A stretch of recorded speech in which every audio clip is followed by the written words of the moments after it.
Hey guys, it's Kevin again. This could be my review for the latest new show to premiere on HBO. That, of course, being the series premiere of The Outsiders. And this, of course, is episode 1, Fish in a Barrel, and episode 2, Roanoke. And this show I was definitely very excited for. Just knowing that HBO has a new miniseries coming out, you know, we know how great they usually are, especially as of recently. They have just been knocking it out of the park. They've been knocking it out of the park in general, but limited series especially. I mean, between Chernobyl, The Night Of, I mean, there's so many great limited series that HBO has been delivering, especially as of late, and The Outsiders looked like it was going to be another really great addition, knowing that it was Stephen King as well, and it was also one that I wasn't really all that familiar with. Like, I really did not know too much about this property. I was very excited to see how this show was going to turn out. And I also knew that, you know, considering how much I was excited for this show, I thought it would be a really great first show of the decade to review weekly. And I have to say, especially from these two episodes, I absolutely made the right decision because holy shit, is there a lot to talk about here. This is already shaping up to be one of the most intriguing and different kind of shows of the entire year. This is a much different show than what I was really expecting it to be, and I'm already absolutely loving it, but we're just going to dive into it right now.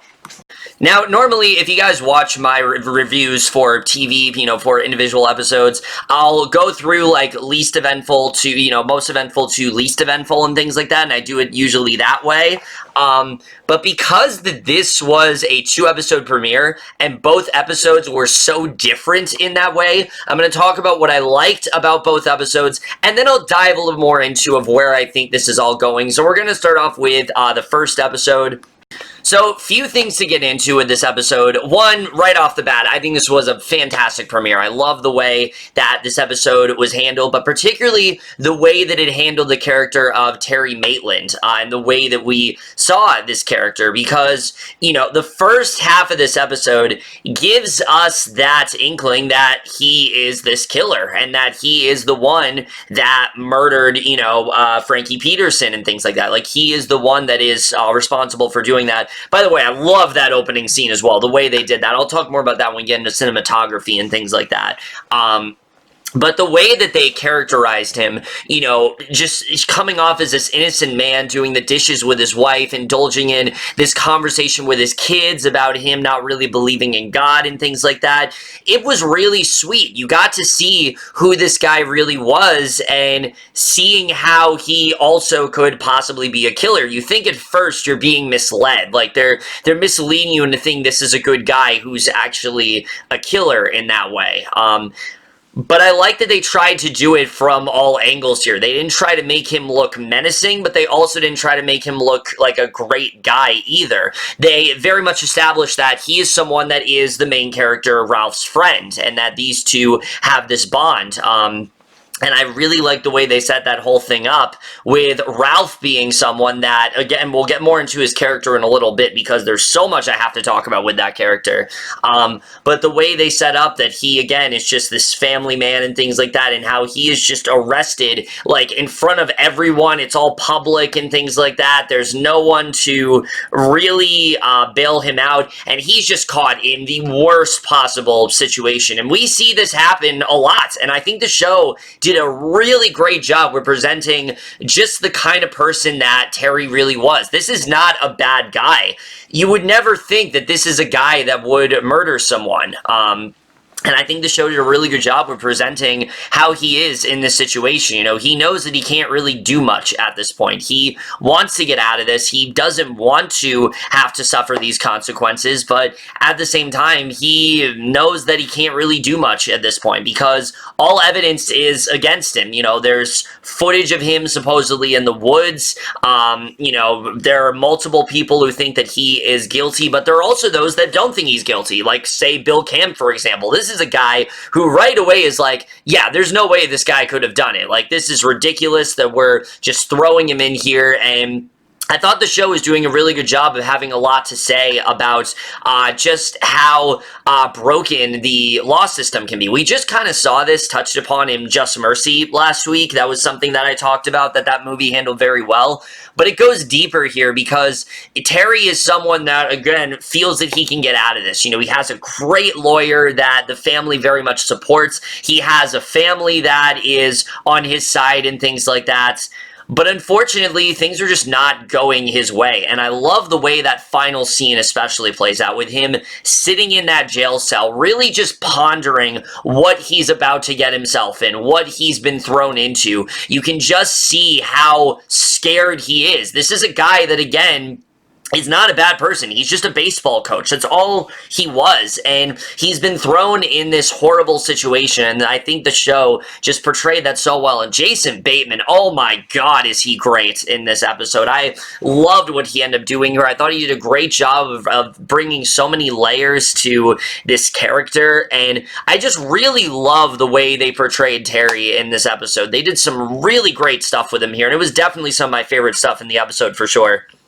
However, the stuff that I think works the best in this episode is what they do with our main character, Ralph, who I have to say, Ben Mendelsohn in this episode, this is his best performance in years. I truly have not seen him this good in a while. And I'm going to get a little bit more into his performance a little bit later on, but oh my God, there's so much I love about this character because this guy could come off as just a complete asshole. He could come off as someone that he's just a dirty cop and he's just, you know, trying to close this case, when in actuality, that's not what's going on here. This is a man that is in a lot of pain, and he's very much haunted by this case that's going on. Not because the fact that he can't close it, but because the fact that he doesn't really want to put himself through it because he's also suffered a very similar tragedy. He clearly lost his son to, I believe, they kind of implied that it was cancer at the end of this episode. We find this out, and I thought this was such a great revelation because every single thing that he's doing up till then, you know, you don't understand why he's doing what he's doing. Why is he so adamant about making this, you know, whole scene in front of Terry, someone that is a good friend of his and someone that he should trust? You would think that that would be the first person that he dismisses, but just with a little shroud of evidence, a very small piece from one person, mind you, he just immediately has this whole media circus erupt. He makes it extremely public. He doesn't give Terry any time to, like, defend himself, and again, you're wondering, why would he do this sort of thing? Why would he make this so public? Well, again, it's because of the way that this is affecting him, and you can really tell how much this is eating away at him. We'll get more into that, especially with the second episode, but with this episode, just knowing the fact that he might have been complicit, you know, he might have been someone that was at least involved in this whole ordeal, that enrages Ralph. And so that's why I think he does what he does. It's not because he doesn't want to, you know, he doesn't want to do this case. I think that is a part of it because you can clearly tell that this is not something that he really wants to spend that much time on. It's too much for him to handle. But it really is the fact that this was a little boy that was murdered, and he's also lost, you know, he's lost his own son in his life, and because of that, he has a much deeper connection. So he's making tons of irrational decisions throughout this entire episode, and I thought the show did a really great job with portraying that for sure. And that grief that consumes Ralph is a huge theme of this entire episode, particularly the way that this affects the Peterson family, which I thought was masterfully handled. Particularly what they did with Joy Peterson, amazing stuff. I love how just erratic she is throughout this entire episode. Especially the scene where she is, you know, just beating up things with that bat, just, like, hitting anything that she possibly can, just because of how angry she is, just because of how enraged she is about this whole thing, and the fact that this kills her. It's such a huge loss that it literally kills her. She falls on the ground and dies after this, It's such a devastating scene to behold, and the way that she, is towards Terry and things like that, you can understand why she's feeling this way throughout the entire episode. And again, Joy is not a main character in this show. She dies pretty early, not pretty early on, but she dies in this first episode.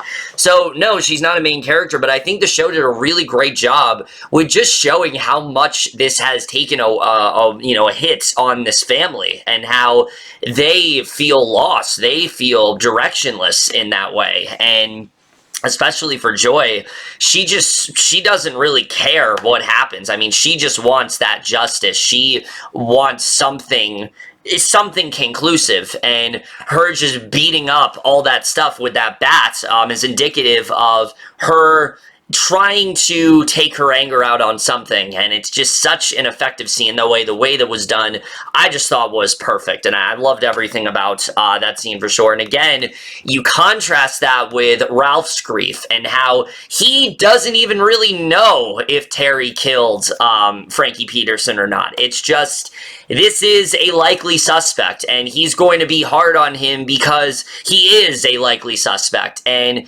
this is hard for him to go through. He doesn't know how to go through this whole thing. It makes all of this just so much more interesting in that way, and I think they did such a great job with leaning so heavily into all of that stuff. That was something I really loved about this episode, is the way that grief just consumed all of these characters. And that, again, that's a big theme of this entire, not just this episode, but like the show overall. That's going to be a big theme moving forward.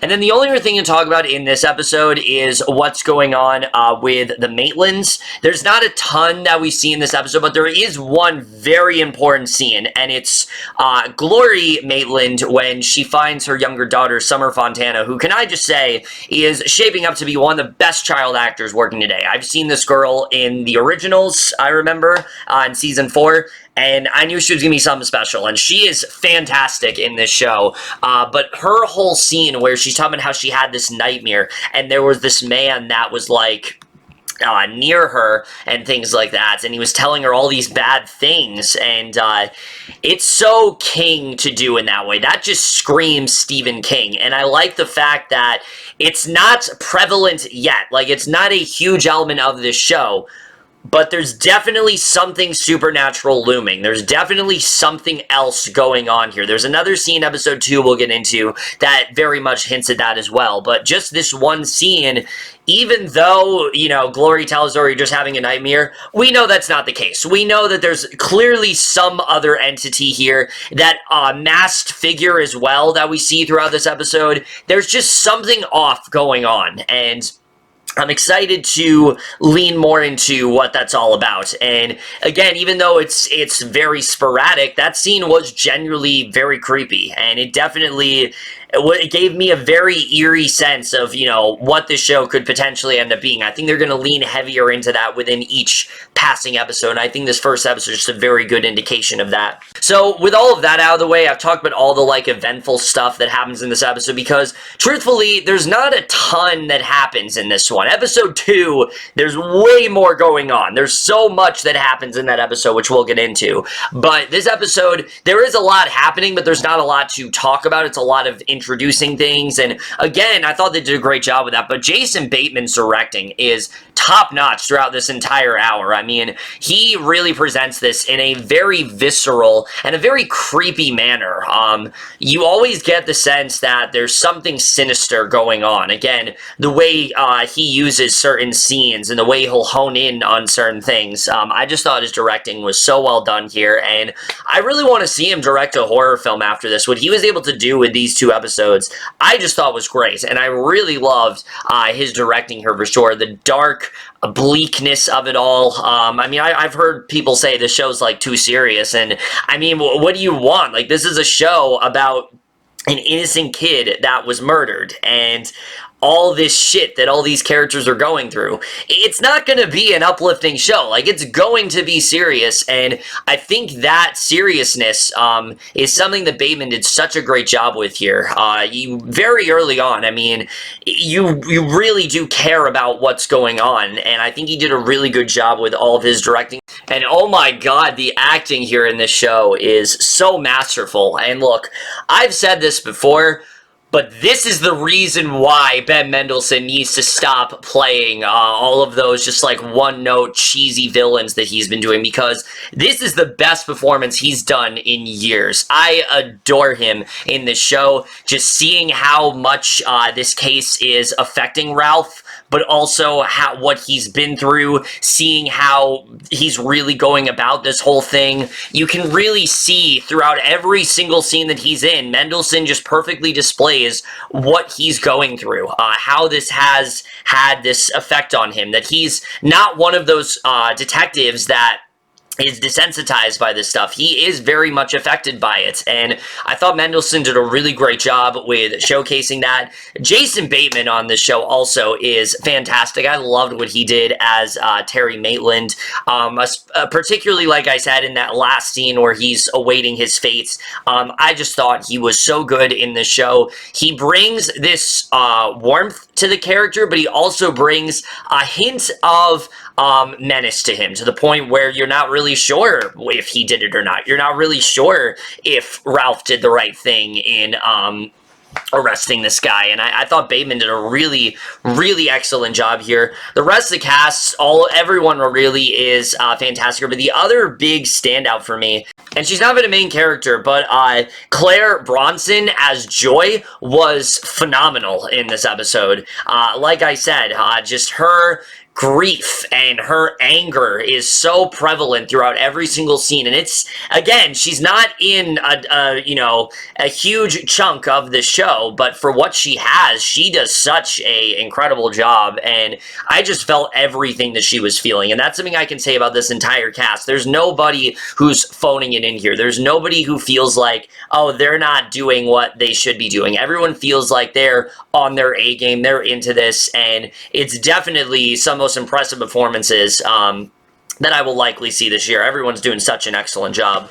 The writing as well, I thought was fantastic in this show. I thought they did a really good job of getting you into almost every single character. There were a few characters here and there and that's really my only flaw with this episode. There were a few characters here and there that I thought were a little bit underwritten. We could have had some more time to really get into them and their point of views and things like that. And I did think that the actual arrest of Terry happened a little too early. I would have liked it if it was like maybe 30 minutes into the episode juxtaposed to like 20, but I still thought that that was very effective for sure, and the writing, for the most part, especially for Ralph, was so spot on in this episode. The cinematography, though, is really what sticks out to me here. There's so many just amazing shots here, whether it's the end scene with Terry pondering his fate and knowing again what's going to happen to him, or seeing, Ralph at his son's gravesite and just having this look like, oh God, what have I done?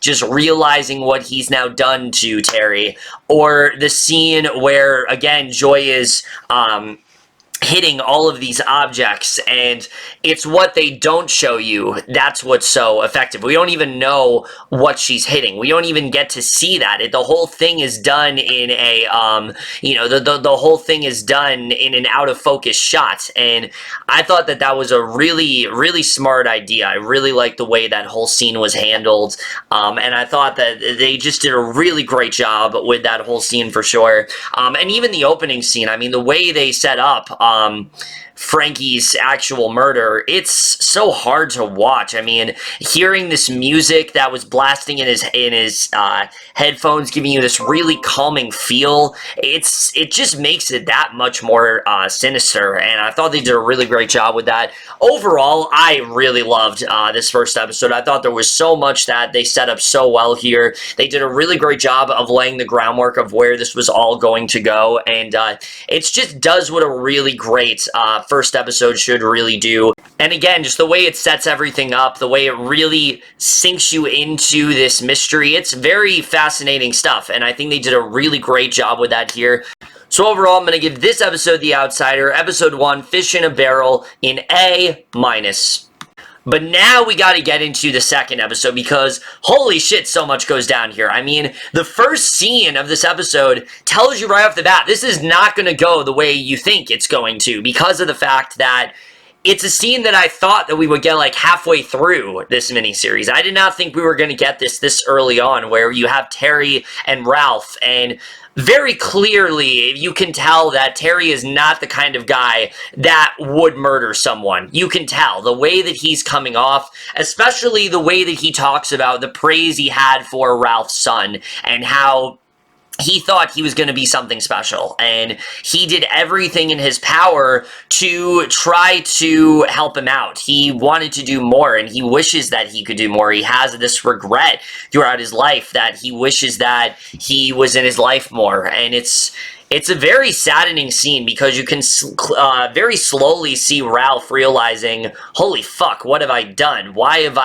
I ever think that he was someone that could have done this? Why did I ever think that he was someone that was involved in this murder? Like, it's very clear that that's not what's happening. And the whole scene between these two, it's very tense, but it also feels like this is the scene that really confirms Terry's innocence. I mean, I don't think there's any question after the scene. Terry Maitland did not do it. Terry Maitland absolutely did not do it. And Ralph is just so uncertain with how to handle this entire thing. But I thought that scene was so well done and really sets up just what kind of episode this is going to be, because from the moment we see Joy in that hospital and we know she's passed away, and we already know the effect this has had on the Petersons, the whole sort of shootout that emerges was not something that I was prepared for. You would think that's how they would end an episode, but no, that's how they start this one out, and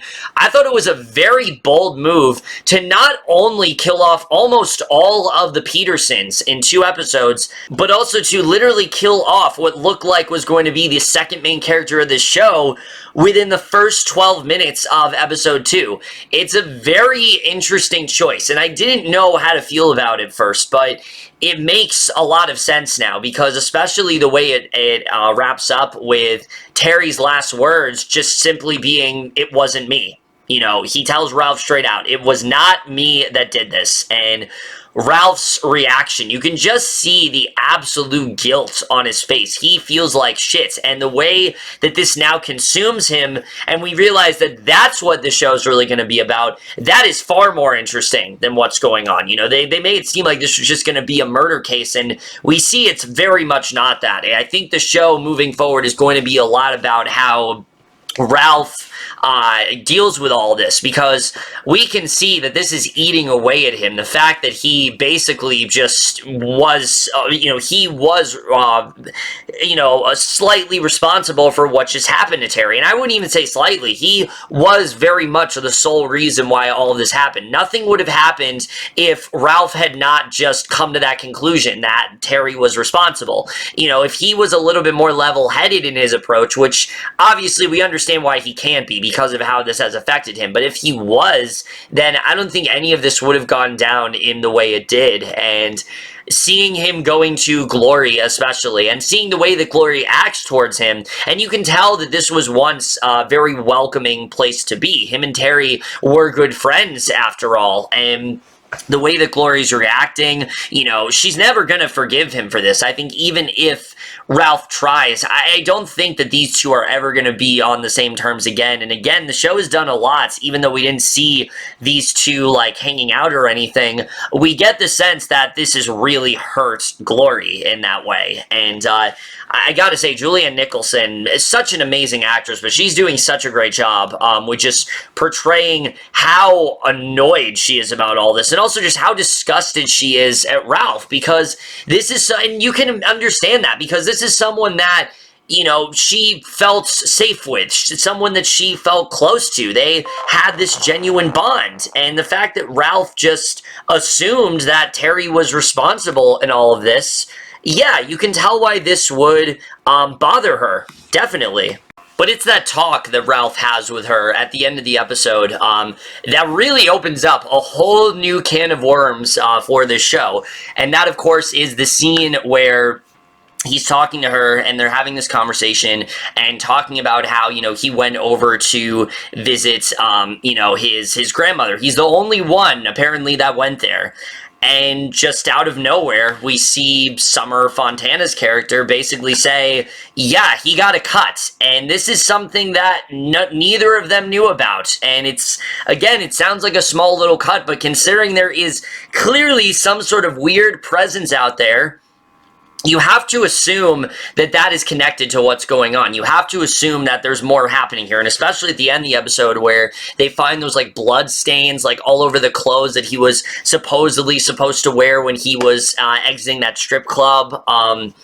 You can just tell that there's something off. The stories just do not match together, and I don't think that that points towards Terry's, being the one that's culpable for the murder. I don't think that's at all what they're implying. I think what this is implying is that there's just something else going on that no one really understands, and I'm sure we're going to get into that more as the show goes on, but that's something that is definitely very intriguing for sure, and just the way that whole thing ends, and you can just see Ralph's face here. I mean, you can tell he has no idea what to do with this case now. He has no idea how he's going to be able to clear Terry's name, because that is his sole mission now at this point. His sole mission is not to find out who the murderer is. Yes, that's a part of it, but it's to clear Terry's name. That's what's most important, because he knows that he just, he basically caused the death of an innocent man, and he feels like shit because of it. He's going to therapy now. He's very erratic. He isn't acting right, and it's only going to get worse as I think this show goes on, and I'm interested in seeing how that's all going to go down for sure.